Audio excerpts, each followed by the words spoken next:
आउज़ुबिल्लाहिमिनश्शैतानिर्रजीम बिस्मिल्लाहिर्रहमानिर्रहीम।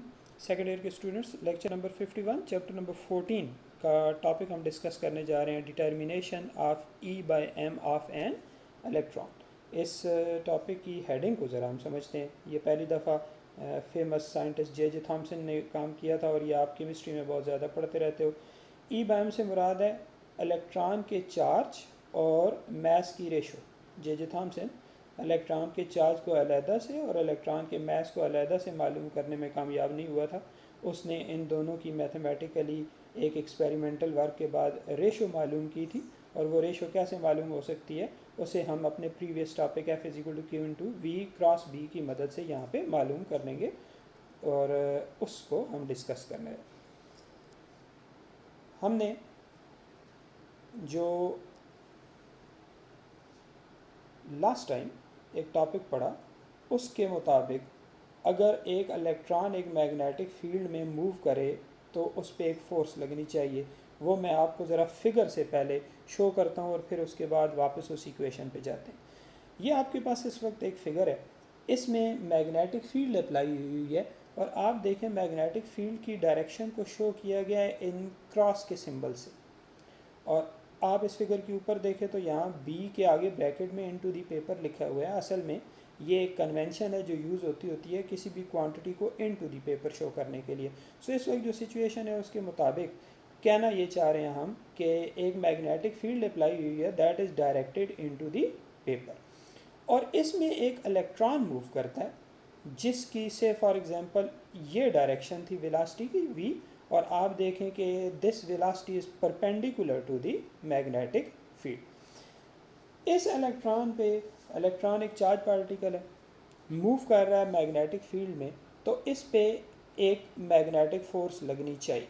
उस magnetic force की क्या वैल्यू है तो वो हमने लास्ट टाइम जो इक्वेशन पढ़ी थी अगर हम उसको फॉलो करें तो उसके मुताबिक पिछले पेज 66 पे मैं वापस आया हूँ।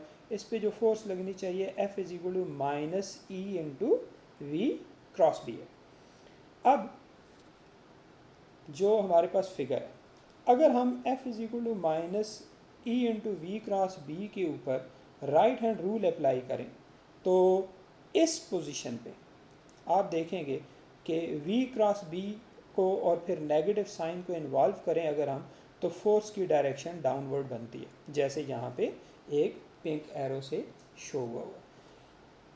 इसका मतलब ये है कि ये फोर्स इलेक्ट्रॉन मूविंग इलेक्ट्रॉन पे लगेगी तो उसे डिफ्लेक्ट कर देगी। इस फोर्स और इस वेलोसिटी के कंबाइंड इफेक्ट की वजह से ये इलेक्ट्रॉन डिफ्लेक्ट होगा, जैसे इस कर्व पे ये आप देख सकते हैं। फिर जो ही इलेक्ट्रॉन अपनी वेलोसिटी की डायरेक्शन चेंज करेगा तो ऑटोमेटिकली v क्रॉस b के मुताबिक उसके ऊपर लगने वाली फोर्स की डायरेक्शन भी चेंज हो जाएगी, और इस इंस्टेंट पे अगर हम उसकी फोर्स की डायरेक्शन को शो करें तो दैट शुड बी दिस। और फिर इस फोर्स और इस वेलोसिटी की इफेक्ट की वजह से ये फिर एक कर्व में इलेक्ट्रॉन मूव करेगा। से फॉर एग्जांपल अब ये इस वक्त यहाँ है तो इसकी वेलोसिटी की डायरेक्शन और इस तरह के मैग्नेटिक फील्ड के हिसाब से इस वक्त इस पर जो फोर्स लगनी चाहिए उसकी डायरेक्शन ये होनी चाहिए। सिमिलरली अगर हम एक और पॉइंट को डिस्कस कर लें कि ये फिर डिफ्लेक्ट होगा और इस पॉइंट पे अगर हम शो करें राइट हैंड रूल की मदद से डायरेक्शन, तो इसके ऊपर लगने वाली फोर्स की डायरेक्शन इनवर्ड होगी और ये इसको यूँ फिर कर्व में मूव करवाएगी। तो ऐसे लगता है जैसे इस पूरे केस में जो मैग्नेटिक फोर्स है that is acting on the electron that is directed towards this centre. So इसका मतलब है ये एक सेंट्रीपिटल फोर्स को के तौर पे एक्ट करेगी और ये इस इलेक्ट्रॉन को बाउंड कर देगी कि ये इस मैग्नेटिक फील्ड में मूव करना शुरू कर दे किसी सर्कल में दैट इज़ रेडियस r। और इस रेडियस r में इसके मूव करने की वजह से ये एक जो इक्वेशन हमारे पास बनेगी वो बनेगी F is equal to M v square over r and F is equal to e v B, दोनों को हमने इक्वल कर दिया। F is equal to e v B को हमने लिखा है जी ये स्केलर फॉर्म में, और आप इस फिगर को देख सकते हो। असल में वेलोसिटी और मैग्नेटिक फील्ड के दरमियान जो एंगल बन रहा है that is 90 degree. So this equation should become F is equal to e v B sine 90 degree and that becomes F is equal to e v B. ये force आप देख रहे हैं इस फिगर से सेंट्रीपिटल फोर्स के तौर पे एक्ट कर रही है, so E V is equal to M V square over R. और यहाँ से हम अगर इसको रीअरेंज करें तो E by M is equal to V over R B.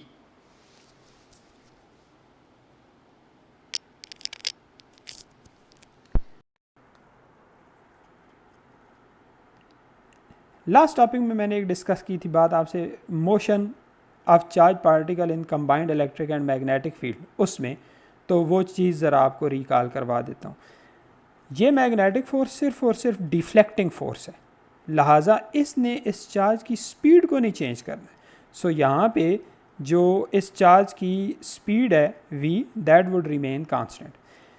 Equation number 14.13 को अगर आप देखें तो यहाँ से इलेक्ट्रॉन की ई बाय एम मालूम की जा सकती है if you know these three factors. Charge यानी इलेक्ट्रॉन किस स्पीड से मूव कर रहा है, वो जिस सर्कल में मूव कर रहा है उसका रेडियस क्या है, जिस मैग्नेटिक फील्ड में है उसकी वैल्यू क्या है। हमारी इस बुक ने इस चीज़ को डिस्कस नहीं किया है कि ये मैग्नेटिक फील्ड कैसे मालूम होगी। इनफैक्ट ये मैग्नेटिक फील्ड सॉलिनॉइड की मदद से ही अप्लाई होती है। तो जो टॉपिक हमने एम्पियर्स लॉ के फ़ौरन बाद पढ़ा B is equal to mu naught N I, उसके मुताबिक ही ये मैग्नेटिक फील्ड यहाँ पे कैलकुलेट की जाएगी, मेजर की जाएगी और यहाँ पुट कर दी जाएगी। इम्पॉर्टेंट चीज़ ये है कि एक इलेक्ट्रॉन चूँकि इनविजिबल चीज़ है, तो जब वो मूव करेगा तो ये कैसे फाइंड करेंगे कि जिस सर्कल में वो मूव कर रहा है उसका रेडियस क्या है, और ये कैसे मालूम करेंगे कि उसकी स्पीड क्या है। लिहाजा ये दो चीज़ें इनडायरेक्टली कहीं से मालूम करके लाएंगे, फिर इक्वेशन 14.13 हमारे काम की होगी। अदरवाइज़ उसकी ये दोनों की दोनों वैल्यूज़ हम यहाँ पे पुट नहीं कर सकते।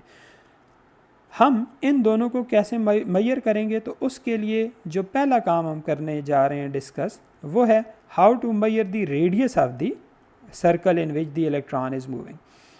उसका तरीक़ाकार ये किया जाता है, आपकी बुक वाले ने यहाँ पे एक डेमोन्स्ट्रेशन के लिए एक एक्चुअल इसकी पिक्चर भी यहाँ पे शो की है।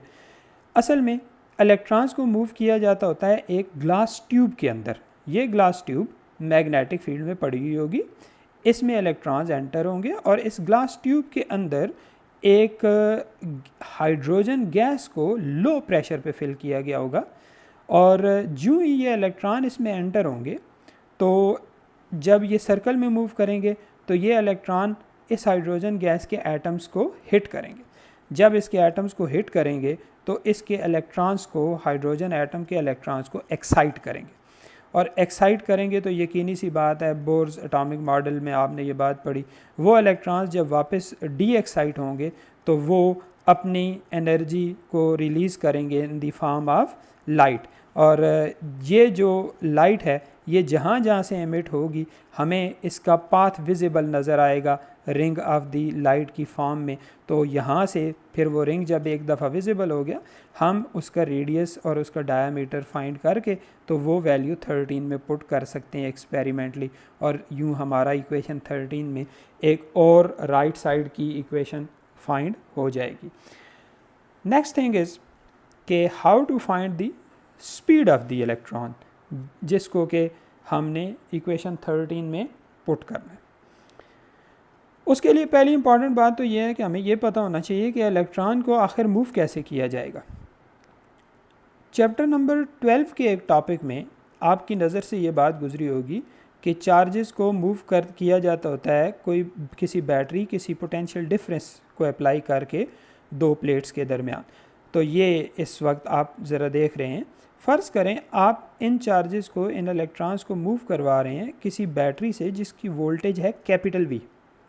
नोटेशंस में ज़रा फ़र्क रखिएगा, स्पीड हमेशा स्मॉल v से डिनोट होती है और वोल्टेज कैपिटल V से डिनोट होती है। अगर एक बैटरी है जिसकी वोल्टेज है V, आपने उस वोल्टेज की मदद से एक इलेक्ट्रॉन को मूव करवाया है, तो इसका मतलब है the work done by the battery on the electron is EV। इस इक्वेशन को आप चैप्टर 12 में W is equal to Q delta V की फॉर्म में पढ़ के आए हैं, तो उसे यहाँ अप्लाई किया। जिस वक्त बैटरी इस इलेक्ट्रॉन पे ये वर्क करेगी EV, this work becomes the kinetic energy of the electron. So EV becomes half mv square, m the mass, v the speed of the electron. इस इक्वेशन को अगर हम रीअरेंज करें तो यहाँ से हम इलेक्ट्रॉन की स्पीड फाइंड कर सकते हैं। v is √2eV/m। इस इक्वेशन को आप देखें तो ये इक्वेशन भी स्टिल हमारे किसी काम की नहीं है, क्योंकि हमारे पास तो इलेक्ट्रॉन का मास या इलेक्ट्रॉन का चार्ज है ही नहीं। अलबत्ता ये स्पीड v की वैल्यू अगर हम as it is equation number 13 में पुट कर दें तो हम इक्वेशन 13 को नॉन वेरिएबल्स की शेप में कन्वर्ट कर सकते हैं, और वो ऐसे होगा कि v को अगर हमने यहाँ पे पुट किया है तो हमारे पास जो इक्वेशन बनेगी उस इक्वेशन को दोनों साइडों पे स्केयर लेंगे तो हमारे पास सिंप्लीफाइड फॉर्म में ये इक्वेशन आ जाएगी E/m is equal to 2v/b² r square के। यहाँ पे अगर आप इस फाइनल 14.14 इक्वेशन को देखें तो इसमें आपकी राइट साइड की जितनी टर्म्स हैं वो सारी की सारी आप मालूम कर सकते हैं और जानते हैं। जैसे v वोल्टेज है उस बैटरी की जिसकी मदद से आपने इलेक्ट्रॉन को मूव करवाया। कैपिटल B जो इस टॉपिक के अंदर डिस्कशन का हिस्सा नहीं रहा, ये मैग्नेटिक फील्ड है जो सोलेनॉइड की मदद से अप्लाई की जाती है और μ0 की मदद से मालूम कर ली जाती है। स्मॉल r आप रेडियस ऑफ द सर्कल है, इसको आप मालूम करेंगे कैसे कि आपने एक ऐसे सर्कल में इलेक्ट्रॉन को मूव करवाया है जिसको आपने विजिबल बना लिया है। सो यहाँ से ये सारी वैल्यूज़ पुट हो के आप इलेक्ट्रॉन की E/m फाइंड कर सकते हैं। ये टॉपिक यहाँ पे कंक्लूड हो गया है। नेक्स्ट लेक्चर में हम नेक्स्ट टॉपिक को डिस्कस करेंगे। Thank you.